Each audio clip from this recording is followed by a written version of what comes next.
tell you what, and I want to give the credit to Coach Stoops and his ball club. They fought and they played a great game.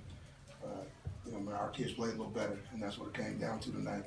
We had an opportunity to put some pressure on them, and our kids, fought hard. Wasn't perfect. Football's not a perfect game.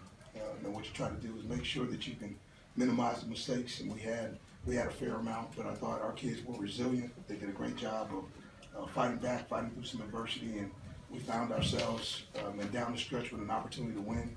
I thought the clock management at the end of the game was important. It got us in a situation where we felt we can rush the passer, and it ends on a sack. So that's fitting.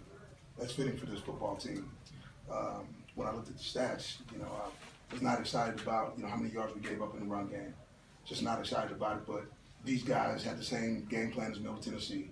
Go to empty, pop motion. I mean, everybody's using these, empty formations, man, to try to get us out of sorts, man, to try to run the football. And man, they did a pretty good job tonight of balancing that. But I thought our guys responded, played well, and in the end, it's a Vanderbilt victory. So with that, I'll open it up to questions. What did the ability to get some plays in the passing game do for your offense the rest of the way? It's balance. It's balance. I think it was critical. I mean, I thought the offensive line protected Sherm well. I mean, Sherm had a clean pocket most of the night. So, in that, in the belief that the young guy could stand in the pocket and throw the football was huge. But I thought he made some on-target throws. I mean, the young kid's got a nice arm. He showed some poise. Never really got rattled, and at the end of the day, they did a good job of keeping him clean. When you get your quarterback tonight, Derek? I think we're moving in that direction. I like what Kyle is. That's why he started tonight. I believe that, he does have a chance to be, a really good quarterback, in the SEC. But you know what? We take it one day at a time. Today was a great performance by him. I thought he did a great job leading our football team, and we'll evaluate the film and continue to make sure, man, that we try to school the young guy up.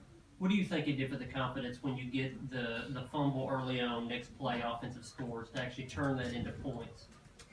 I think it's huge. I believe for us, we've needed to be better in sudden change situations, and it's no time like the present for me. As I look at it, we needed that score. Our guys got it. It was good to see Kyle Anderson, another young freshman get in the end zone. We've got a lot of young guys playing, so it's exciting. What did you think touchdown pass to Caleb Scott? How was that one drawn up exactly? They did the same thing to us on Tuesday. Ludwig said, "Hey, listen, I got a trick play. I want to run it on you." I said, "Okay." We went out there and it looked the exact same way. The whole schematic of it was outstanding. Andy did a great job of talking to the referees and before the game. It's a legal play. And we actually brought our team out. We took those guys across the numbers. Came back, lined up. He was wide open. They never paid attention to whether or not he lined up, and it actually taught our DB something. Always look outside to make sure that there's nobody on the boundary, so that we can get lined up and play football. What did you think of your defense, especially the goal line stands?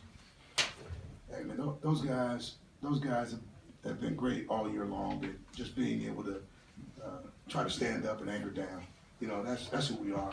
That's what we want to be here at Vanderbilt. We want to be, a defense that's stingy. Man, we leaked a little oil tonight, and that's okay, because we'll come back and we'll fix it. But these guys are prideful about that. They're prideful about, what that red zone defense looks like. And I think what we have to continue to do is forge ahead. So I'm proud of those guys, and I think, as we continue to keep going, man, these guys are going to get stingier and stingier. Thinking back to Orrin early in the year, he had what may have been a pick six early in the game that he dropped. Mm-hmm. He gets one tonight. He gets the interception in the end zone. What's that say about where he's come in the past few weeks? A long way. I'm telling you. He's had several on that particular call. He's had several in practice, and when to see him show up big, he read the quarterback's eyes. The quarterback looked at it the whole way. We told him that if the young quarterback got in the game, the young quarterback would stare, at his target. He stared at it. Orrin came from across the field. He knew exactly where to go, and he was in a thief position.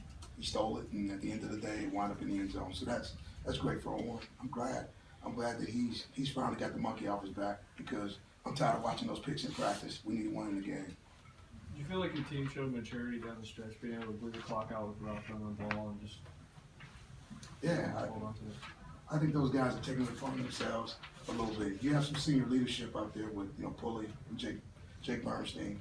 Those guys have played a lot of football here, at Vanderbilt. And I thought they did a great job again of not only in protecting the young quarterback, but, taking it off his shoulders along with Ralph and making sure that we try to bleed that thing as much as we could to get it down. So it was a great job by them. Kyle looked pretty vocal. Did you see him kind of taking more and more ownership, leadership in the offense?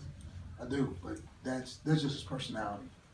For him, he's been around the game a long time, and he has some strong attributes as a quarterback that you like.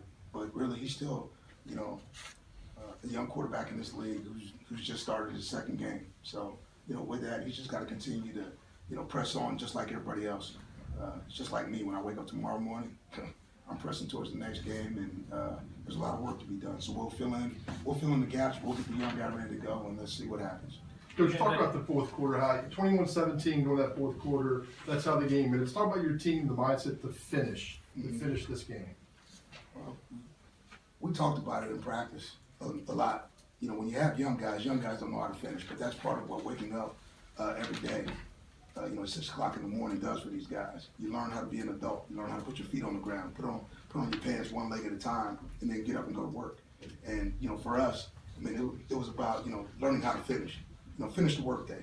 You've done a lot of work today. But let's finish the work day. Let's get ready to clock out so you can go home and eat some spaghetti and have some root beer or something. That's a hard day's work, hard day's pay. So, these guys did a great job of finishing this thing off, so I'm proud of it. What do you think about the way Caleb Zubike played?